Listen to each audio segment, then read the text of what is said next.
What the helly? Anyway, that makes sense though. U.S. Steel being bankrupt already, and rather than fix it, they're just like, ah, fuck it. Just like everything else, selling off the fucking pieces of the government for parts. What a fucking scam.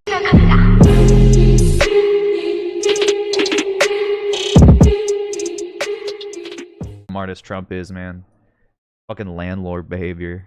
This breaking news impacting President Trump's Not trash more. They give you the 7 months. Thank you.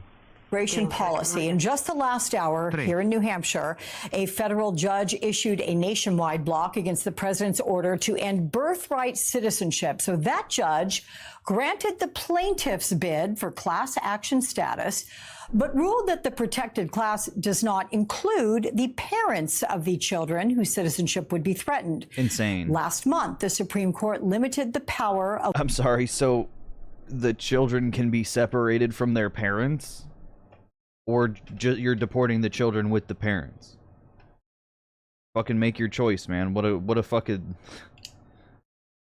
Literally the trolley problem, except you have also an option to not do any of it, to turn off the trolley, and they're like, I don't know. I can't do it. Lower courts to issue nationwide injunctions, but allowed parties to seek a block of the order through class action lawsuits. So then we go to California. Several groups, including the city of Los Angeles, are suing the Trump administration over immigration raids. A hearing on the case will be heard there this afternoon. But joining us now in the studio, we have Paola Ramos, the author and an MSNBC contributor, and Lindsay Kozlowski, president and CEO of the Immigrant Defenders Law Center. So welcome to you both. Lindsay, I want to reach out to you first. So this case in New Hampshire, I know you're not involved in this particular litigation, but give me a sense to your reaction to this ruling. Well, this is undoubtedly good news for those of us in the immigrant rights movement. You know, with the decision at the Supreme Court, it never said anything about the merits of birthright citizenship. And we know that the plain language of the Constitution says that all children born on U.S. soil are U.S. citizens by birth. That is their birthright. And so this case just let Trump had change to it. restyle itself after the decision at the Supreme Court that said they could no longer issue these nationwide injunctions. The ACLU and others filed within hours of that Supreme Court decision. This case in New Hampshire restyled as a class action lawsuit.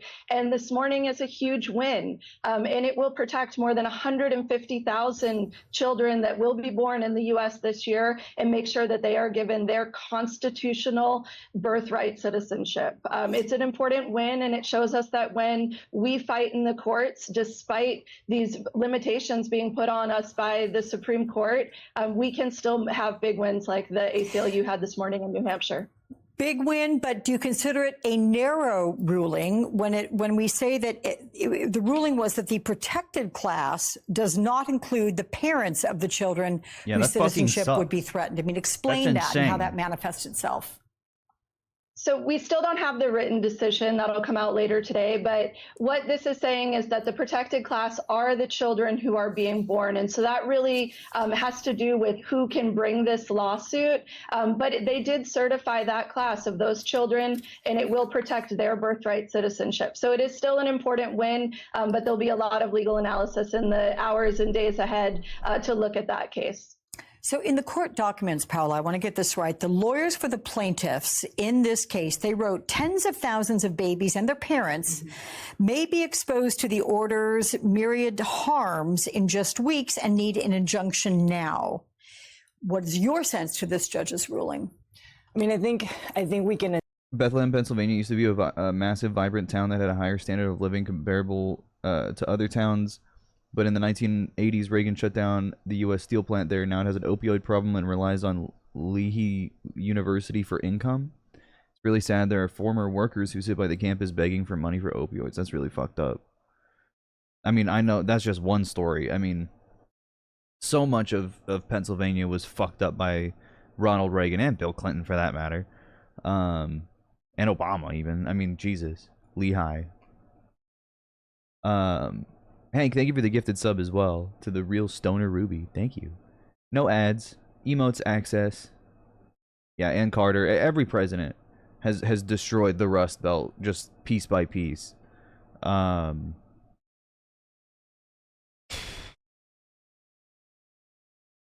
yeah, I mean, everything since then, austerity has only just like tightened the grip of capital around people's necks. It's gross. Anticipate the potential chaos. Now, this idea that you and I are even like, one of the only reasons that Pittsburgh managed to adapt is because it became like a medical tech town, kind of like Nashville. It became like a place for medical research, which God only knows how the fuck that's gonna happen. Going forward with all the fucking Doge cuts and the RFK cuts. I don't know. having a conversation about the fact that potentially at the end of the month, there could be 28 states that start revoking birthright citizenship. What that looks like on the ground is chaos. It looks like a potential new emerging humanitarian crisis within our borders. It looks like then the beginning of potentially mass statelessness. And so the question that haunts me is, for those people that belong nowhere in the eyes of the government, for those people that then cannot be repatriated back to countries, say Venezuela or Cuba, what happens to them? What is the administration capable of doing to people like that? Wait, what does happen to them? Well, that's the question. I don't know, right? Because precisely They haven't said. 14th Amendment was written so that we would never be able to have this conversation, right? So that no executive power. Yeah, and they also have the power to put people in third countries. Piden Joker. Dietrich is 25. Thank you for the 5 months. They have the power to put them in Guantanamo Bay or El Salvador. Just a loose accusation could put you in Sakat.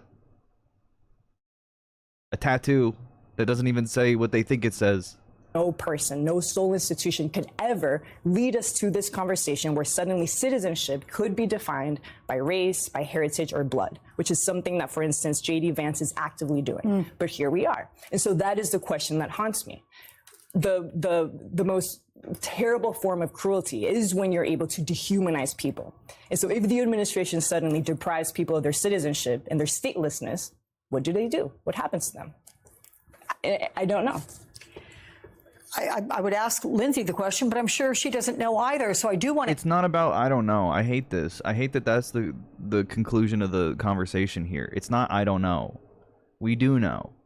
We know exactly what they're doing to people that they deem non-citizens. We do know. We don't know specifically because they haven't said. They have not explained that. And that is, like, on purpose. They're remaining vague because they know how violent the implications are. Acting like it's not ominous to just be like, I don't know. Like, you have to hammer this messaging home how dangerous this is. Ask you about another hearing that we're keeping an eye on. This one in Los Angeles, Lindsay. We have several organizations there, including your group and the state of California, suing the Trump administration over immigration raids across the city. And I know you've been representing people that were caught up in these raids. What are they experiencing? What is happening in Los Angeles is truly unprecedented. We have the political theater of troops in the streets. Dude, Operation Excalibur. Walking through MacArthur Park this week as, a show of force. Even our mayor showed up to ask them to leave. We have people who are being racially profiled. That's part of the lawsuit that will be in court on today. Obviously. Who are being racially it's so obvious that that's happening. It's probably on camera dozens of times. Profiled, who are being swept up. They're showing up at car washes. They're picking nannies up off of the streets. I saw a guy get fucking tased in the middle of Walmart. Just grabbed him as he was screaming for help. It was terrifying, man.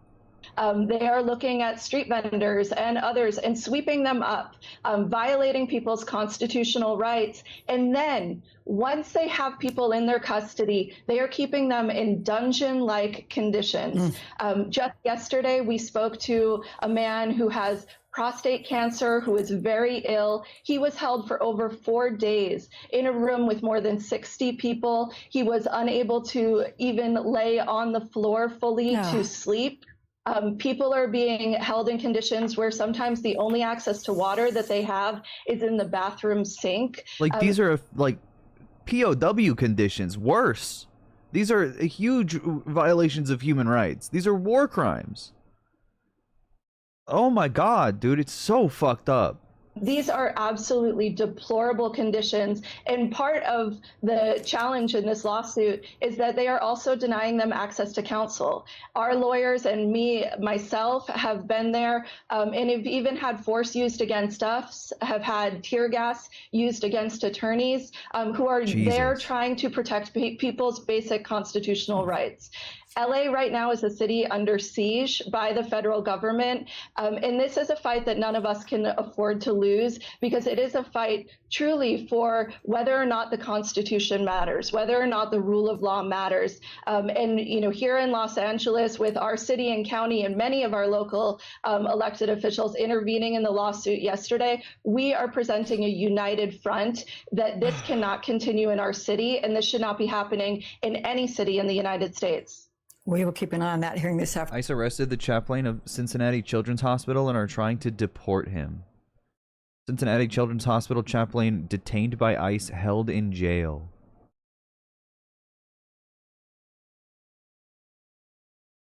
An interfaith chaplain at Cincinnati Children's now being held in the Butler County Jail. Yeah, jail records show that Ayman Soliman was transferred there hours after being detained by ICE. Soliman came to America from Egypt back in 2011.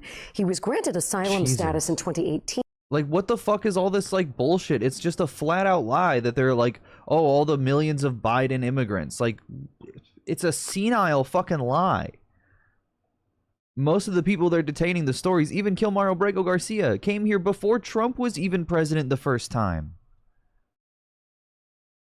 But then the status was removed last December. He sued the federal government, claiming it violated his due process. He was supposed to have an asylum hearing on July 3rd. That was suddenly canceled, but his ICE check-in was not. And when he went to that check-in with ICE, he was detained. An advocacy group telling us it will file... Legal immigrant. This is the legal process of immigration. This is the legal process. ICE check-ins are part of the legal process. Motions now for his release and a bond hearing. Today, friends, family, and the... Jesus, man. What is this? Colombian imprisoned in Alligator Alcatraz denounces inhumane treatment already? Holy shit. A Colombian man imprisoned in the Alligator Alcatraz prison in Florida has reported inhumane treatment and human rights violations at this detention center recently opened by President Donald Trump. Yaramillo's voice, isolated in this Florida jail surrounded by alligators, joins other Latin Americans denouncing degrading treatment and unsanitary conditions at the facility recently opened by U.S. authorities to hold undocumented migrants. Colombian national Juan Pablo Jaramillo, who shared his testimony through intermediaries with the Colombian media outlet W Radio, remains isolated in the jail promoted by Governor DeSantis in Florida. According to this testimony, authorities are holding him deprived of his liberty under conditions of extreme neglect without any explanation, where his essential rights like health care are being violated. This situation may contravene the 8th or 14th Amendments to the U.S. Constitution, which prohibit deliberate indifference to the serious medical needs of detainees or prisoners. I'm on the verge of losing my mind, stated the Colombian, due to not receiving essential medication he claims he needs to live. Additionally, Jaramillo asserts that he doesn't even have access to water and reports that the prison keeps lights on 24 hours a day, making sleep impossible. Jesus Christ, dude. He similarly maintains that access to toilets, showers, or basic hygiene conditions is non-existent. This is a fucking death camp. Jesus Christ. They're not giving medicine to people with health problems. We don't have access to water. We can't go out to the yard for recreation. They took away my Bible and said there's no right to religion here. My Bible is the only thing keeping me faithful, and I'm now losing that. They just want people to die in these fucking camps. That's it. They're trying to just let them die of dehydration and exposure and, I guess, fucking feed the bodies to alligators. This is fucking horrifying.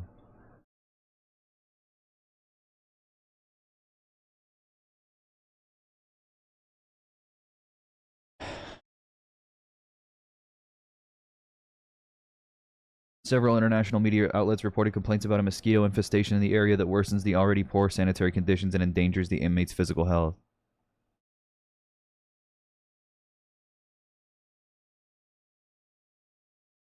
The same week saw the testimony of Cuban reggaeton artist Liamsi Izquierdo, known professionally as La Figura. Izquierdo denounced in a phone call to his partner the precarious and alarming conditions under which he is held in the new immigration detention center. They have us here like dogs. They're only giving us 1 meal a day, the Cuban denounced in a phone conversation with his girlfriend. This is exactly how concentration camps in Nazi Germany operated prior to mass extermination. They let them starve. They gave them diseases on purpose that would be fatal and denied them medical treatment to kill them. As a matter of fact, that's how Anne Frank died. Is exactly that.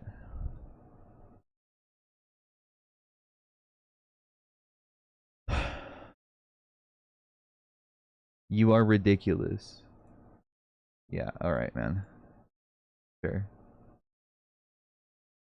Yeah, it's all a joke. They're all making it up. They're all lying. Excavators in Elam have found the remains of a woman on her wedding day in the mass grave in Chemani. Buried with her remains are the ceremonial flower garland that Tamil newlyweds put on themselves and her wedding dress. Look for yourself. Don't pull up on stream. Yeah. I don't know how accurate fucking Grok translate is, but the translation said the Sinhalese have dragged the bride and the garland around her neck, mutilated, killed, and buried her. It looks like a dress resembling a Christian religious ritual. There's been a lot of excavation. Shout out Arun, by the way. Arun, I know if anybody has a gifted sub too, so you can post links. But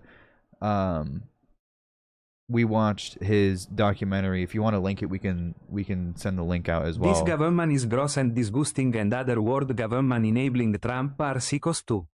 Letting Trump commit war crimes are diabolical, and fuck each and the fucking pigs too. No, 100%. Like, there's so much complicity in this. Oh yeah, griefstrickenwins.com. We watched part 2. We've seen part 1 and 2 on stream. We watched part 2 recently. And a lot of excavation is happening in Jaffna, if I'm pronouncing that right or getting that name right. That I've seen recently, at least on the timeline, and Arun has sent it to me as well, showing full evidence of the extermination that happened at the hands of the Sri Lankan government of the Tamil population in the area. That's what Arun was linking. I can't show it on stream, but it's more evidence of civilians, young women, children that were massacred by the Sri Lankan government.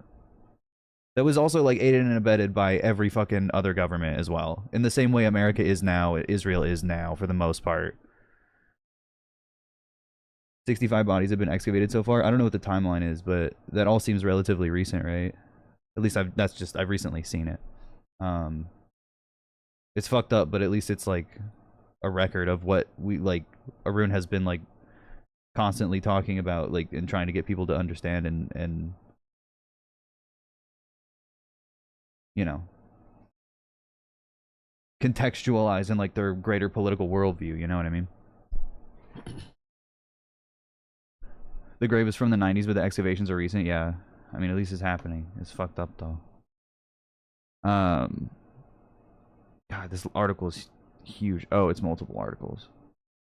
Anyway, but yeah, this fucking this testimony of Alligator Alcatraz reminds me a lot of what Kilmar Abrego Garcia said about Sakat as well.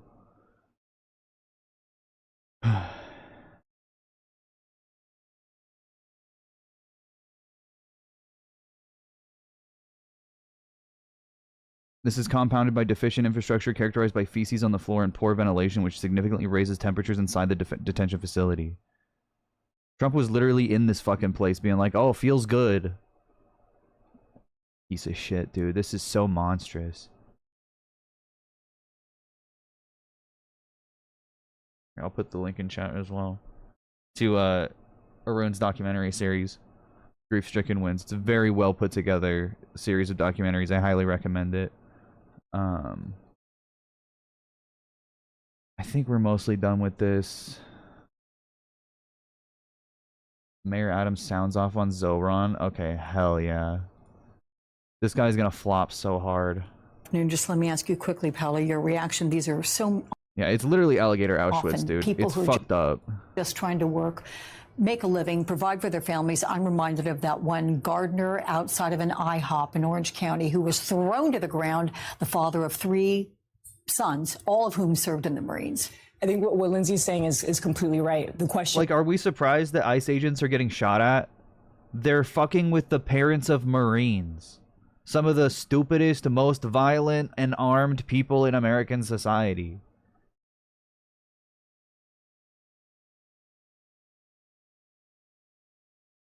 Like, what's next? Trump's gonna put a tariff on crayons?